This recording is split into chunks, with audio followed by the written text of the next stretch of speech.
Hello, this is Transformers fan G138, and this is my video review of Transformers, the Transformers Collectors Club Timelines series, free membership figure of 2010, Dion. Or Dion, or whatever the way you want to pronounce it is. I've heard it both ways, so. Yep. It's actually really awesome. This is actually based off the Transformers universe hotshot mold.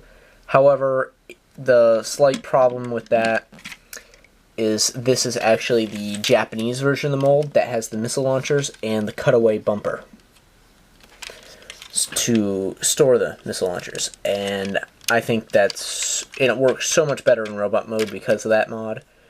It's really great. So overall, it's a really decent figure. It rolls nice. It's got nice smooth wheels. So it's really got a nice way of going about it. And it's got some really cool blue detailing on this orange. Like, it looks sharp. Now, the problem with the Autobot symbol here on the side is it looks like it should have been put up a little more. And, yeah, it just looks like a small error in measurement, which they seem to have quite frequently, unfortunately. So, he still features the same Minicon port back here that Hotshot did. So, and he also did come with the Minicon as well. They actually renamed this Copter after the GoBots Copter figure, and then they also called him a Micromaster. So, yep, and I'll just show this guy off real quick while I have him here. So he's nice. He's blue. He's just basically a blue jolt. He's got elbow movement here, shoulder movement. His back propellers can spin. His legs are actually joined together, so if you want to move them, they move together. And they don't have any joints separately. So overall, this is a pretty bad quality Minicon, especially because he can't stand on his own. Yeah, he can stand like that, but that's kind of useless, huh? So that's that. I'll put this guy aside now because he's not really necessary for Dion. So these missiles actually are in the shape of like flames, to be like exhaust or jets coming out of the back end of the car, like whoosh. So yeah, that's fun. Also, you probably can't see it on the video because I can't get this stupid thing to focus today.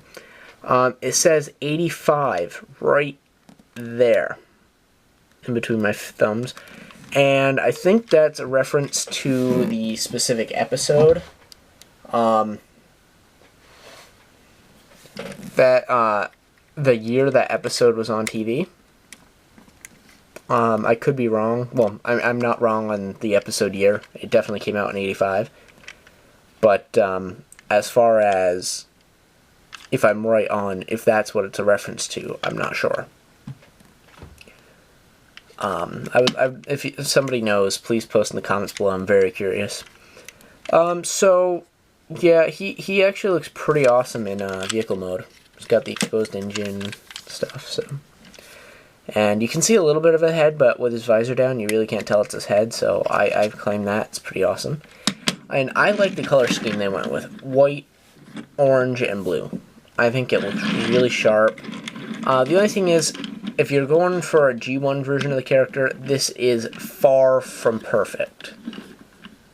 I mean, really far from perfect. Because this does not even look like either of his animation model or the toy, although the toy was pretty horrible. It was just a repainted wheelie action figure. And Orion Pax was just a repainted cup, so with new head. So yeah, that's not really anything super special about like completely G1 accurate, but in all fairness, this is pretty awesome as the first release of an actual Dion toy. So, I'll go ahead and get this guy in robot mode and tell you more about him, because he is awesome. And here he is in robot mode. And to be honest, he is actually really, really good, in my opinion, versus, like, normal. He's got, for one, the missile launchers that Hotshot has been missing. So, they fire pretty nicely. And they actually are kind of neat because the way they designed them is the front end is kind of like dyed blue, and then towards the end it's not. I'm not really sure if that's a dye or if that's an actual just mix of plastic. It's so small of a transition there, I don't know. So that aside for a moment, he looks really sharp. As I said before, he's got like this metallic blue paint here on his feet rather than the solid blue paint everywhere else, and it looks really sharp. And then I've heard the complaint though from a lot of people that this guy looks like too much like Hotshot and yada yada yada. However, if you look at the original animation character from the episode that he was in, he does have these things over his back where Hotshot had like bulky stuff there, but not really stuff hanging off his back. So yeah, I can see where you're coming from with a Hotshot-like head. I think maybe they could have remolded the head and made a much cooler figure. But I'm really glad to have a Dion in my Transformers collection. Now we just need a Orion Pax to go with him. So that's nice. As far as articulation goes, he's got some movement down here in the foot. He's got a swivel below the knee joint. He's got a knee joint which can go 90 degrees and a little bit back if you want to do some weird chicken leg stuff.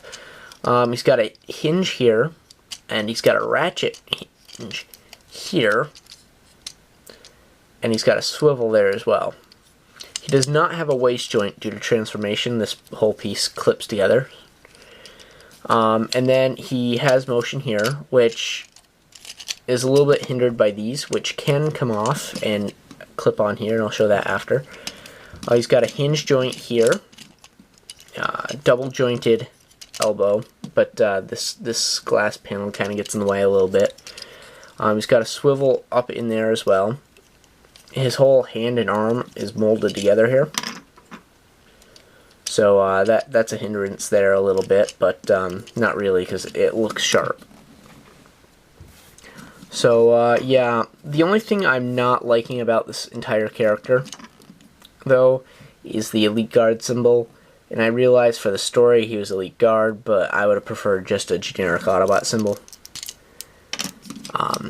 Yeah, I know why they did the Elite Guard thing. It was in their storyline. But personally, I would have liked the non-Elite Guard, because that was kind of taken from animated, and I really don't like animated.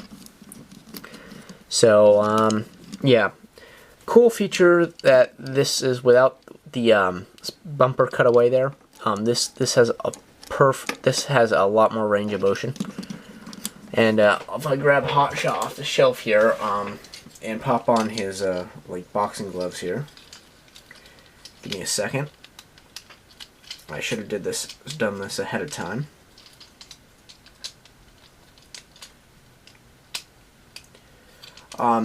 With the without the license plate cut out, there's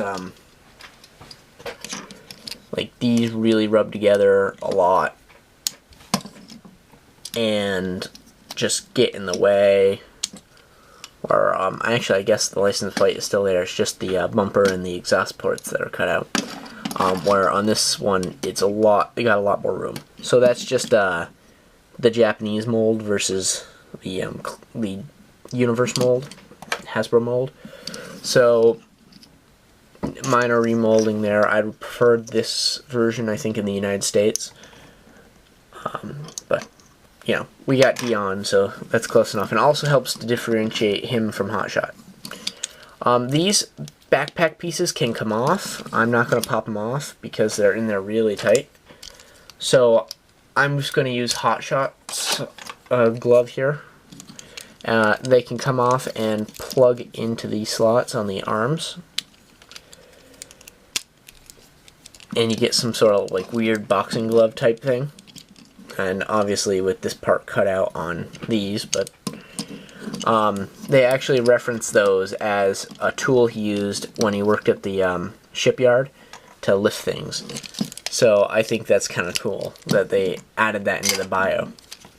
So that concludes my video review on. I recommend this guy. If you can find him, pick him up, definitely. So yep, that concludes my video review on the free Transformers Collectors Club membership figure from 2010. If you have any further requests for reviews, please post in the comments below, and I will get to those and I will add them to the list. Thanks for watching.